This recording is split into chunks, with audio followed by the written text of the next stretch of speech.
and drink up a lot of beer.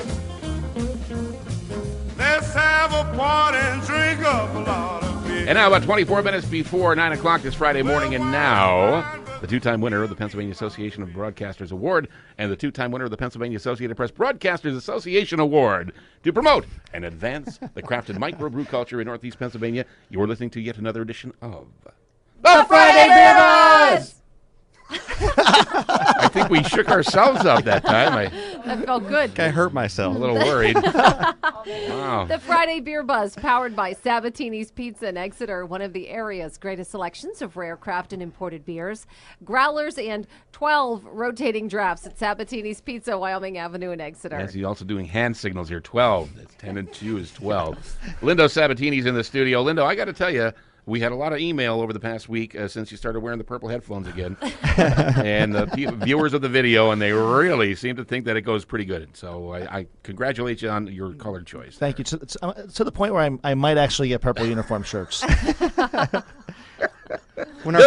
When our fans demand it, you know. Bill from mybeerbuzz.com. Doesn't he look nice in purple? He does. It's his color. It's good. He's a spring color group, I think. Yeah. It brings out the violet in your eyes. I think I told you that once before. When we had to play Plaza, I wore purple shirts every day. That was our uniform. So. Is this another one of those instances where an email poured in? An email poured in. And despite popular demand.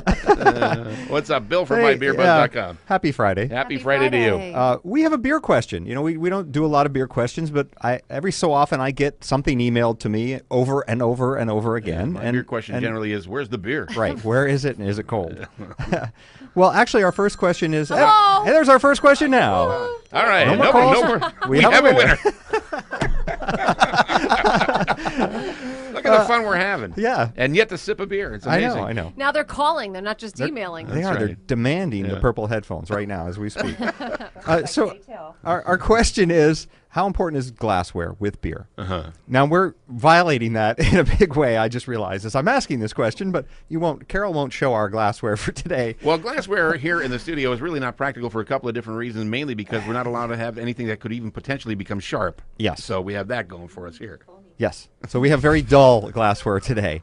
In general, glassware is very important. Yes. Because of several things.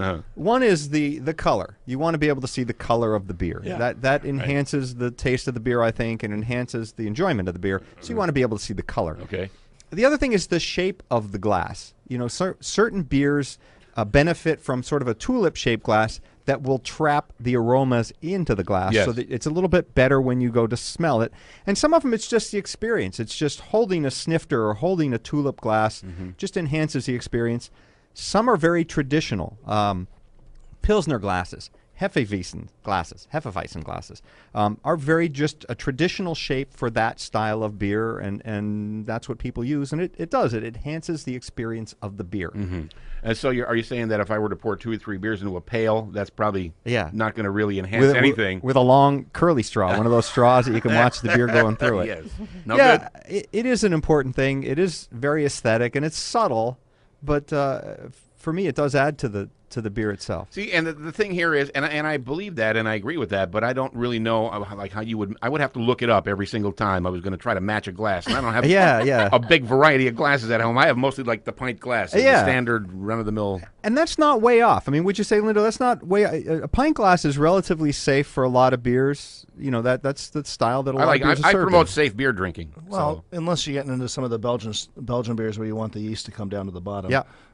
That's a lot of the Belgian tulips and everything brings the yeast down, so you don't really get it. We're in a pint, it doesn't really do that. That's right. Other than that, I mean, pint glasses are pretty standard for a lot of beers. You can get away with it. Yeah. Except for imperial stouts, and you get into some of the big heavy ABVs. You don't want to kill somebody with 16 ounces at 10%. Yeah.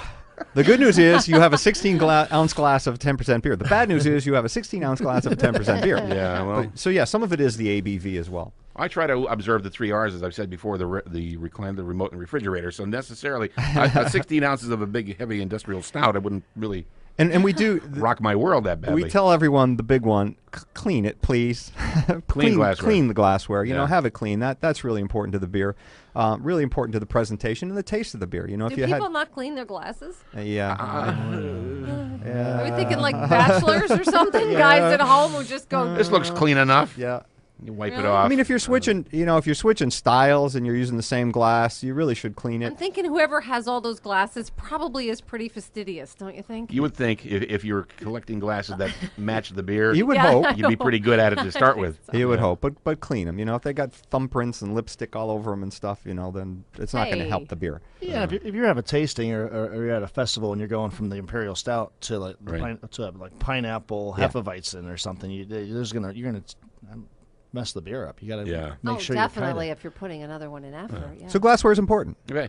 With that said, we have really awful glassware today. But we have a beer today. Styrofoam is also important. I feel. We're obviously not worthy enough for that important glassware. Well, the good news is we have a really, really good beer today. I feel like I should be standing out in the woods. We can pretend. Are you on lookout right now? Do I smell like a campfire? Tailgate. Yeah. We could play pretend. We're in the woods drinking a beer. We have a Cork and Cage beer today, coming to us from Cooperstown, New York, from Brewery Ommegang. We have Game of Thrones Fire and Blood. And first off, Game of Thrones is the wildly popular HBO series. Yes. Ommegang has partnered with HBO and the production company of Game of Thrones to do this exclusive series of beers. They've done several. This is the third. The last one was Take the Black. The first one, I can't think of the name of the first one, but they've done 3. The Iron Throne? Iron Throne. Very good. The Iron Throne. And they've actually announced the next one, and I had to write it down. That's how little of Game of Thrones knowledge I have. Right. The next one is Valor Morgulus Double.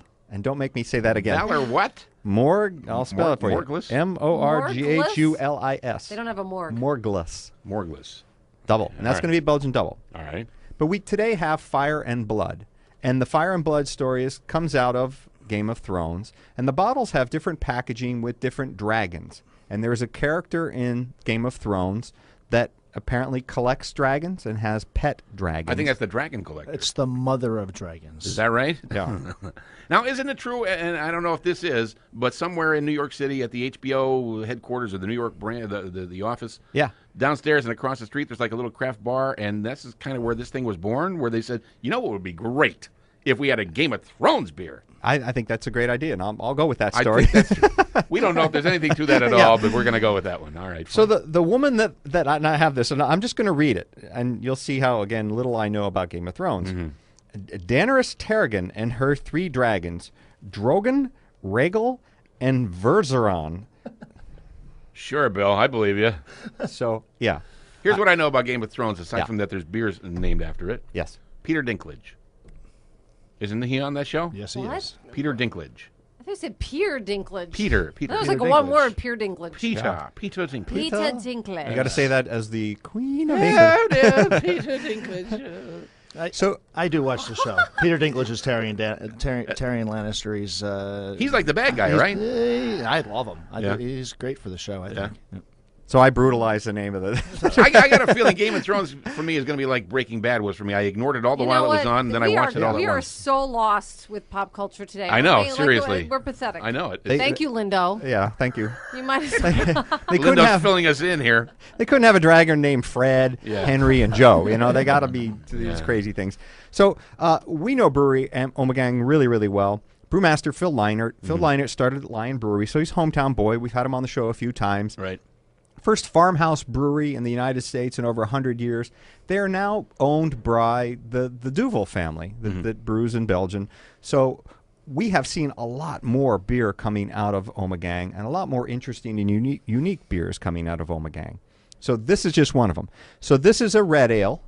It's called Fire and Blood. And is this like a thing that's available just for a limited time, or once this is out, And no, this one's pretty much gone at this point. All right. I had a few that we saved with the planning of putting it on the show. So we're waiting for the next Game of Thrones beer to hit the shelf. Yeah. Okay. And they try to coincide with the show. When the show premieres, they usually premiere a beer. And when the show has significant events, they try to release a beer. You got to love a show that has its own beers, I mean, you'd probably watch the show if you knew you had to drink a beer while you were watching it. If I had to, I would. For the good of the show, I would certainly. So what do you taste in this beer? Because there's something unique in this beer. And it's not beer. I mean, there's beer in the beer, but there's not. Well, you're scaring me now. What's in here? Because we've had beards in our beer. It's a little soury. Like, what is that? And there's sour. There could be a little saying soury thing. There's rye in there, so that might be what you're picking up. There's a bitter dryness to it. There are ancho chilies in here. Oh, is that right? So there's a little bit of heat to it. You should be getting a little bit of heat, but it's not overpowering, not prominent. It's only a hint. Yeah. A hint of heat. A hint of heat. With Peter Dinklage. We'll be back right after. Sorry. And this one is 6.8% ABV. It's a red ale. I think it's relatively easy drinking. It's highly carbonated. Nancy was demonstrating earlier that you could have to watch the video. You could float a quarter on the head of this thing. Yeah, pretty much. It really is carbonated. And I love, this is my favorite Ommegang story, and we tell this every time we have Ommegang. Do we know what Ommegang means, what the translation is? I'm sure you told me and I forgot. I know. I remember. Walkabout? It is to walk about. A walkabout. And here's the story. In 1348, Australian. Beatrice Sokins was told by the Virgin Mary. Let me grab this. 1438? 1348. Okay. You got it wrong. My dyslexia Right is out of the I have dyslexia. Won't you we are. Won't you play? Beatrice Sokins was instructed by the Virgin Mary to go get a miracle-making statue. Yes.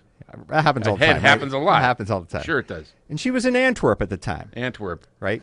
So she... I sat behind Antwerp in geography in 7th grade. All right. So she got her husband to row her. No motorboats back there. No jet skis. Row her to Brussels. I thought that was his name, to row her. Yeah, no. Her husband to row her. Yeah, to row her.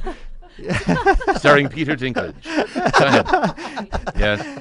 Because you couldn't just take how far off the track are we, by the way? It doesn't matter. All right. We're about 11 minutes off the track. Okay. Yeah, pretty much. So he rows her in a rowboat to Brussels because, of course, everyone knows if you need a miracle-making statue, you row to Brussels. You go to Brussels. You don't in a boat. In a boat. You don't go anywhere else. You don't take the bus, the train, the channel, or anything like that. Right. So they go there. They get the miracle-making statue. There they are. Right out of the gate.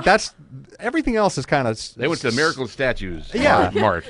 Everything else is sort of a sideline because they actually got a miracle-making statue, which is the amazing part. Then they decide they're going to row it back to Antwerp. Yeah. So they do. Good solid plan there. And her husband gets exhausted on the way back to Antwerp. And they drift aimlessly on whatever body of water that is, and they crash ashore in Antwerp. And where they crash ashore... I don't want to row anymore. I'm really tired. Can't we make a miracle and have a rowboat? I need a powerboat. I thought maybe they used the miracle-making statue to get them back. What did they? Yeah, the miracle should have made an Evan route on the back of Right. Away they go. Yeah. So where they crash landed this rowboat, and it had to be a heavy impact on the shore. Right.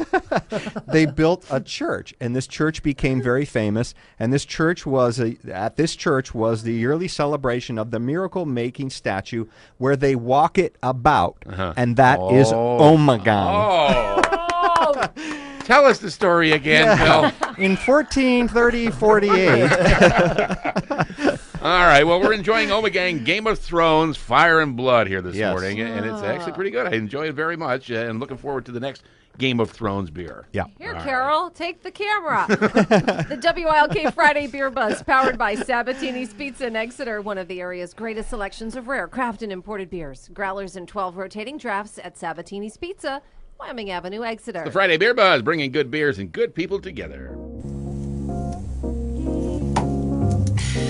Bye-bye, oh my God.